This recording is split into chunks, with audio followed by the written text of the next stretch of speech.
Let's look at the preconditions or prerequisites to advocacy planning, bearing in mind that every situation and its environment is unique. This advocacy planning model assumes that you and your fellow advocates have met these preconditions.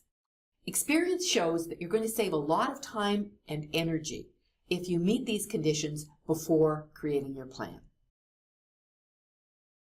The first condition is that the advocates have the same understanding of the issue. This may be hard to achieve, but it can really trip you up if this condition isn't met. I'll give you an example from my own advocacy experience, in which the public library community was trying to change a bill that was before the legislature of my province that would have allowed public libraries to charge for services that had always been free. There was a very strong consensus in the library community that this would be a serious deterrent to public use of libraries.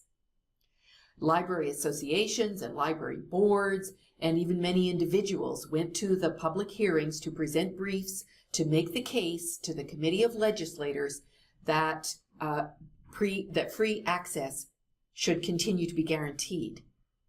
We were speaking with one voice until one library board stepped up to the plate to advocate for quick passage of the bill so that they could start to charge fees and restore their budget for materials.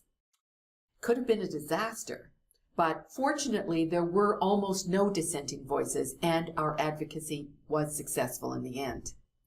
But here's the point. Advocates need to agree on the issue and their position on the issue. If they don't, they run the risk of confusing their decision makers or giving those decision makers an excuse to ignore them altogether. In fact, staff who work in the office of any politician will tell you horror stories about groups of advocates who come in a delegation and they begin to argue among themselves while they're in the middle of making their case. Your advocacy group needs to have an agreed position and have the potential even to form a broader coalition of allies and members and other influencers. Therefore, during your planning, be sure to stay in the room, so to speak, until you have agreed to a common position on the issue. Second, all must agree that something must be done. You may have a common position, but not agree on the importance of the issue.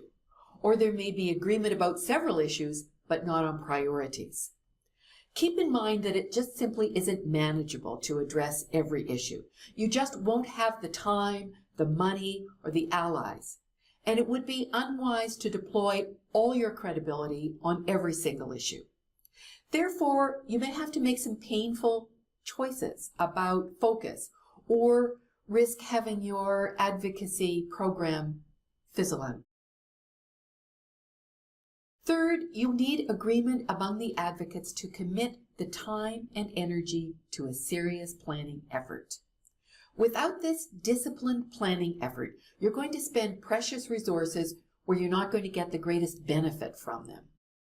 If you plan well, your implementation will go much more smoothly. If you don't, you'll lose focus and you'll run high risk of failure. Especially allocate enough time to learn about the decision-making environment you're dealing with and investigate the formal and the informal processes of influence. Because everybody is involved is going to have many demands on their schedule. The prerequisite to commit time really means the prerequisite to make the time. And the fourth and probably the most important prerequisite is relationships. Do we as advocates have positive, credible, trusting relationships in place already within which we can exercise influence? The research is very clear on this point. You need to have trusting, credible relationship with a person in order to influence that person. It's a very tall order indeed to persuade a complete stranger. So these are serious conditions to meet, and it is wise to begin with a frank and realistic answer to all four questions. Do we have the same understanding of the issue and our position? Do we agree that action must be taken? Will we commit time to a serious planning effort? And do we have the appropriate relationships in place? If you and your fellow advocates have a positive answer to all four, you are ready to plan. Just a few words about the context for our advocacy. The context for our planning is not our environment, not the library environment, but the environment in which our decision makers are working. This is a major shift in understanding for the library sector, which has tended to focus its case on the library's environments and the library's needs. Let's look at the environment of decision makers in the public sector. I mean elected representatives, senior bureaucrats, and senior administrators. They face a volatile public, disgruntled with government, and resentful of taxes, and worried about getting the support they need.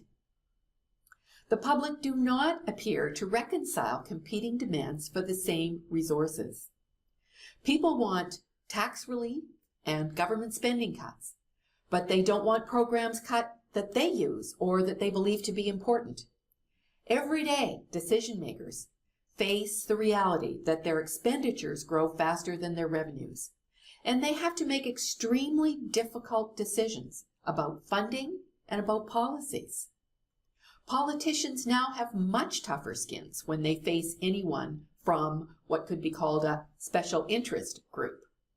So here we are in an environment in which the decision makers have to hang tough and we have to get their favorable attention. And of course, we are never the only group on their agenda. Hugh Williams, an experienced government relations professional in Canada and the US, describes the decision-making environments of governments in his video. What points do we have to make that are more compelling than their need to hang tough in this environment? And how and through whom do we make them? This constant volatility and contention is the context in which we plan, which we do in our next video.